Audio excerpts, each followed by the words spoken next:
మీ business ఏదైనా మీ ఊర్లో promotion చేయాలంటే అది సుమన్ టీవీతోనే సాధ్యం. ఇప్పుడే సంప్రదించండి.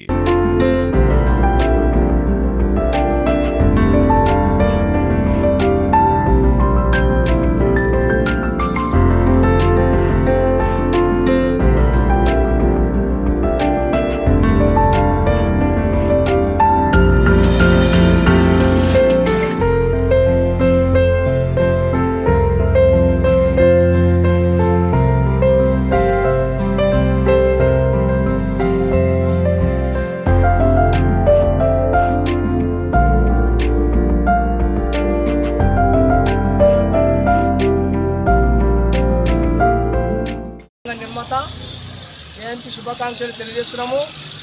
డాక్టర్ బాబాసాహెబ్ అంబేద్కర్ గారు మహిళలకు సమాన హక్కులు కలగజేసిన ఘనత డాక్టర్ బాబాసాహెబ్ అంబేద్కర్ గారు.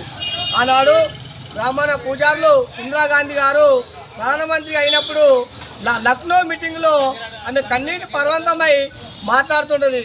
ఆమె గుడికి వెళ్తుంది.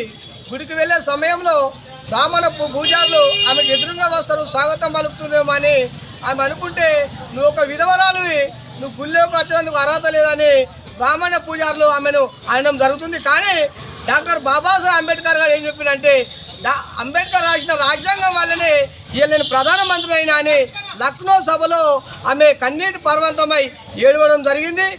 ఈరోజు ఆయన చేసిన కృషి వల్లనే మహిళలు ఎంపీటీసీలు అవుతారు, జడ్పీటీసీలు అవుతారు.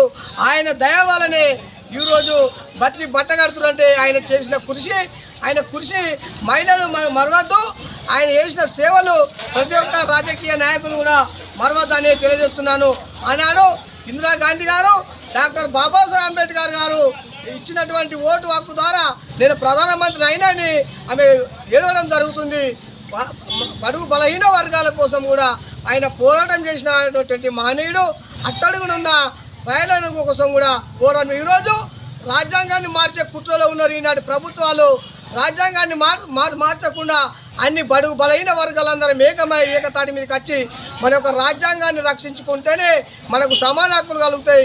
బడుగు బలహీన వర్గాల మీద దాడులు జరుగుతున్నాయి. ఎస్టీల మీద అణగారిన వర్గాల మీద దాడులు జరుగుతున్నాయి. ఇలా రాజ్యాంగాన్ని మారిస్తే ఎందుకంటే ఏ రకంగా ఉంది ఆ రకంగా అయితేనే రాజ్యాంగాన్ని మార్చకుండా మనం అందరము ఒకటే ఉండి ఇప్పుడు ఉన్నటువంటి ప్రభుత్వానికి కూడా తగిన గుణపాఠం చెప్పవలసిన బాధ్యత ఎంతైనా ఉందని చైతన్య తెలంగాణ మాలమానాడు పక్షంగా తెలియజేయడం జరుగుతుంది. ఈనాటి కార్యక్రమానికి వచ్చినటువంటి అంబేద్కర్ జయంతికి వచ్చిన ప్రతి ఒక్కరికి అన్ని పార్టీల నాయకులకు కూడా ఉద్యమాభివందనాలు తెలియజేస్తూ, అదేవిధంగా అన్ని పార్టీల రాజకీయ నాయకులు కూడా ఆయన వర్ధంతులను జరుపుకోలేని పరిస్థితులు ఎందుకు జరుపుకుంటలేరు, ఆయన మర్చిపోతున్నారు.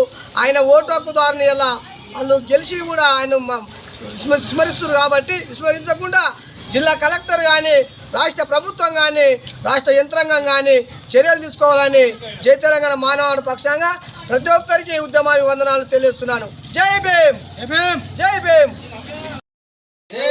డాక్టర్ బాబాసాహెబ్ అంబేద్కర్ వచ్చిన విధానం, డాక్టర్ బాబాసాహెబ్ అంబేద్కర్ వచ్చిన విధానం.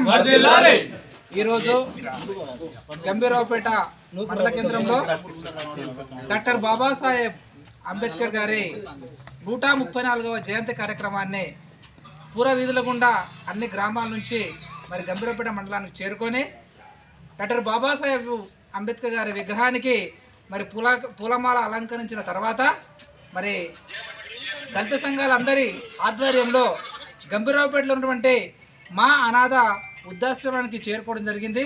మరి ఆ యొక్క వృద్ధాశ్రమంలో వృద్ధులకు డాక్టర్ బాబాసాహెబ్ అంబేద్కర్ గారి జయంతి సందర్భంగా పండ్లు పంపిణీ చేయడం జరిగింది. మరి నిజంగా డాక్టర్ బాబాసాహెబ్ అంబేద్కర్ కష్ట నష్టాలకు ఓర్చి ఎంతో మరి దళిత జాతికే కాకుండా సబ్బండ వర్ణాలకు ఎంతో మేలు చేసినటువంటి ఆ యొక్క గొప్ప మహానుభావుడు. అతను వ్యక్తి కాదు, ఒక దేవుడు. మరి ఆ యొక్క భగవంతుని జయంతిని జరుపుకోవడం మాకు చాలా సంతోషకరం తెలియజేస్తూ, మరి యొక్క అంబేద్కర్ గారి యొక్క మరి ఆలోచనలను అతను కోరుకున్నదే, అతను చేసిన సేవలు అన్నీ కూడా ఎప్పటికీ కొనియాడాలి అని అంటే, మరి ముందుకు సాగాలి అంటే ఆయన ఆశయాలను నెరవేర్చాలి. మరి ప్రతి ఒక్కరం కూడా మన బాబాసాహెబ్ అంబేద్కర్ గారి అడుగుజాడలో నడిచి అతని ఆశయాలను నెరవేర్చాలని తెలియజేస్తూ, మరి ముఖ్యంగా మనందరము రాజకీయంగా మరి ఆర్థికంగా బలపూతమైనప్పుడే డాక్టర్ బాబాసాహెబ్ అంబేద్కర్ గారి కళ నిజమవుతుంది కాబట్టి ప్రతి ఒక్కరూ ఆ దశలో పరుగులు తీయాలని తెలియజేస్తూ మరి యొక్క సందర్భంగా ఇక్కడికి వచ్చినాం కాబట్టి మరి పనులు పంపిణీ చేసినాము. ఇంతటితో ఈ సమావేశాన్ని ముగించడం జరుగుతుంది. ఈరోజు సాయంత్రము మరి దళిత సంఘాల ఆధ్వర్యంలో గంభీరావుపేటలో పూరా వీధుల గుండా మరి డాక్టర్ బాబాసాహెబ్ అంబేద్కర్ గారి శోభయాత్ర నిర్వహించడం జరుగుతుంది. దాన్ని ప్రతి ఒక్కరము మన వంతు బాధ్యతగా మరి వెళ్ళి దాన్ని చాలా విజయవంతం చేయాలని తెలియజేస్తున్నాము.